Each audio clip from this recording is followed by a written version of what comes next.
ഈ ഒരു റെസ്റ്റോറൻറ്റിനെ പറ്റി പറയുമ്പോൾ ആദ്യം അവരെ പ്രൈസിങ്ങിനെ പറ്റി പറയണം. വെറും 4.99 ബിരിയാണിയും അതുപോലെ എല്ലാ ഐറ്റംസും 10 പൗണ്ടിന്റെ താഴെ കൊടുക്കുന്ന ഒരു റെസ്റ്റോറൻറ്റ് ഈ സ്റ്റാമ്പിലുണ്ടെന്ന് എനിക്ക് തോന്നുന്നില്ല.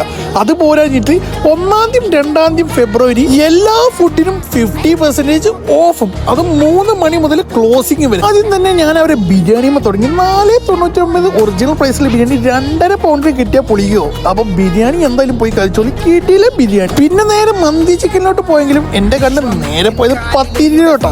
നല്ല കിടിലം പത്തിരിയും ആവോലി തവയും കൂട്ടി പിടിച്ച എങ്ങനെ ഉണ്ടാവും. പിന്നെ നേരെ ട്രെൻഡിന്റെ ഒപ്പം നിന്നില്ലെങ്കിൽ ഫീൽഡ് ഔട്ട് ആവൂലേ. അപ്പൊ നല്ല കൂന്തൽ നിറച്ച് ഉള്ളിൽ കിടിലം തേങ്ങ മസാല ഒക്കെ ആയിട്ട് പുറത്ത് നല്ല എരിവ് സ്പൈസി ഒക്കെ ആയിട്ടുള്ള അടിപൊളി കൂന്തൽ നിറച്ച്. അടുത്ത് നല്ല പൊറോട്ടയും മീൻകറിയും. പൊറോട്ട ഒക്കെ 1 പൗണ്ടുള്ളൂ. അപ്പോൾ 1-ാം 2-ാം 50 പെൻസിൽ വരെ കിട്ടും. പിന്നെ തേങ്ങാപ്പാലൊക്കെ ഇട്ട് വറ്റിച്ച മീൻകറിയും കൂട്ടിപ്പിടിച്ചെങ്കിലും എനിക്ക് അതിനെക്കാട്ടി ഏറ്റവും ഇഷ്ടം ഇവരെ കിയാമത്തിന്റെ ബീഫാണ്. അതൊരു കിടിലായിട്ട് തന്നെ നല്ല തേങ്ങാക്കൊത്തൊക്കെ ഇട്ട് കുറുക്കി വറ്റിച്ച് വരട്ടിയെടുത്ത ബീഫ്, അത് കഴിക്കാൻ വേണം.